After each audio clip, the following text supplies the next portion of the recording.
kasih Ketua Sidang, saya menyampaikan selamat setelah diuji berulang kali dalam lapis 3 kali ujian pra-kandidasi, ujian makalah, dan masuk ke ujian disertasi setelah menjadi kandidat doktor, 5 lapis, dan 3 tagihan jurnal nasional dan internasional.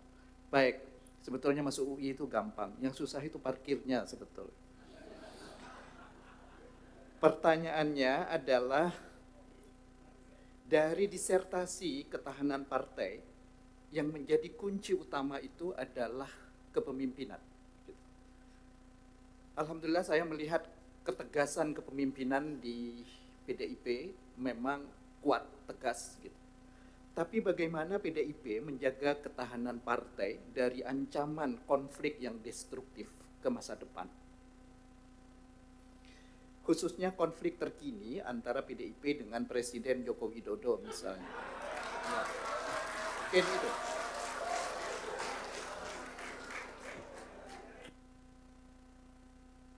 Baik, terima kasih. Mohon maaf, terima kasih. Yang terhormat Bapak Profesor Dr. Andus A. Hanif Sahagafur, Magister Sains. Izinkanlah saya menjawab pertanyaan Bapak sebagai berikut. Antara PD Perjuangan dan Ibu Mega dan Pak Jokowi dari penelitian ini sebenarnya tidak bisa dibandingkan. Karena nilainya berbeda.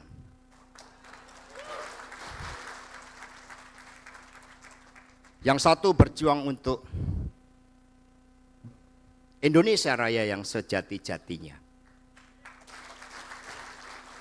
Yang satu memenuhi karakter the triangle of authoritarian. Sebagai contoh, the way of Machiavellianism. Ada 3 aspek yang diajarkan oleh Machiavelli. Yang pertama, jadilah orang munafik dan pembohong yang hebat. Yang kedua, mencapai hal-hal yang besar dengan menipu. Ini ada teorinya. Yang ketiga, tidak pernah kekurangan alasan yang syah untuk mengingkari janji-janjinya. Dan Ibu Mega selalu menanamkan kepada kami bahwa beliau masuk politik itu dengan berjanji kepada Bung Karno.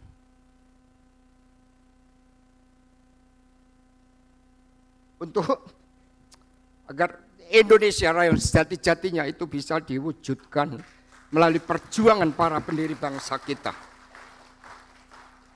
Dengan demikian, dari teori ketahanan partai ini terbukti bahwa meskipun PDI itu luka-luka, karena memang yang dihadapkan adalah watak kekuasaan itu, yang oleh Dr. Sukidi, beliau mengutip pernyataan Profesor Stephen Levitsky yang mengatakan bahwa abuse of power di lingkungan elit dilakukan melalui mekanisme terstruktur, sistematis dan masif, dan hal tersebut hanya bisa dilakukan oleh pembunuh demokrasi. Lalu dalam teori Hannah Arendt tentang the banality of evil ditegaskan mengapa ada orang yang bisa menjadi begitu kejam. Ternyata banyak orang yang melakukan tindakan-tindakan kekerasan, violence, itu karena mereka di dalam struktur sosialnya yang dalam teori Arendt tersebut. Hubungan struktur sosial yang membangun dogmatis, membangun hegemoni, sehingga melemahkan kesadaran kritis dari para pengikutnya. Sehingga mengapa the banality of evil itu bisa terjadi. Nah, karena itulah di dalam kepemimpinan strategis sebagai elemen yang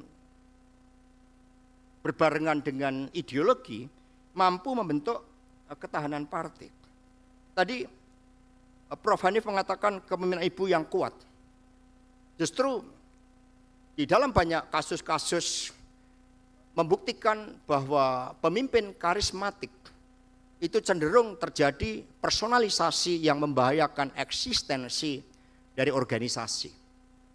Tetapi karismanya Ibu Mega justru dipakai untuk melakukan pelembagaan, termasuk mengatasi konflik tadi. kami menambahkan fungsi partai secara sistemik melalui resolusi konflik. Karena konflik di partai itu pada dasarnya berakar dari penempatan jabatan-jabatan strategis. Ada 3 jabatan strategis yang diperebutkan. Yang pertama adalah jabatan struktur partai, karena akan menentukan suatu policy di wilayah politiknya. Kedua adalah jabatan eksekutif, karena memiliki kekuasaan terhadap regulasi, terhadap keuangan dan sebagainya. Yang ketiga adalah legislatif. Maka Ibu Mega membangun pelembagaan dengan sekolah partai. Dan di dalam sistem yang dibangun dikembangkan meritokrasi, yaitu melalui psikotes. Tolong ditayangkan psikotesnya. Jadi dalam psikotes ini setiap kader PD Perjuangan yang akan ditempatkan pada jabatan strategis melalui kerjasama dengan Himpunan Ahli Psikologi Indonesia, maka di situ diukur bagaimana personalitinya, bagaimana kemampuan di dalam manajemennya, strategic leadership-nya, bagaimana daya tahannya. Itu semua diukur di dalam aspek-aspek psikotes, ada skornya, sehingga ada gambar yang sederhana, sehingga nanti seseorang hanya bisa dilihat kapabilitasnya untuk mengisi jabatan strategis berdasarkan ini.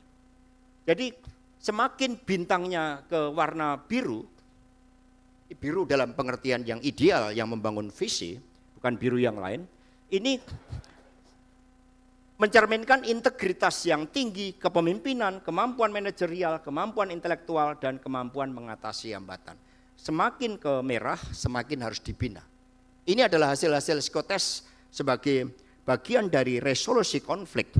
Dan temuan yang menarik di sini adalah bahwa kepemimpinan strategis tidak punya signifikansi terhadap ketahanan partai. Signifikansinya rendah, hanya 0,016. Signifikansi dari kepemimpinan strategis ini harus melalui pelembagaan partai. Dan ideologi memiliki faktor signifikansi terbesar sebesar 0,647, tetapi pengaruh ideologi terhadap ketahanan itu sangat besar, yaitu 0,792 kali pelembagaan kali 0,647 kali ideologi. Dengan demikian, karena PD Perjuangan melalui Kongres ketiga dinyatakan sebagai partai ideologi, maka ideologi inilah yang memberikan kontribusi terbesar bagi ketahanan partai. Sehingga dengan cara ini kami bisa menjawab secara kuantitatif dan kualitatif terhadap pertanyaan Ibu Megawati Soekarno Putri yang menjadi landasan penelitian ini, bahwa PDI Perjuangan akan bisa bertahan sepanjang bangsa ini ada karena kepemimpinan dan ideologi melalui pelembagaan partai. Demikian, terima kasih.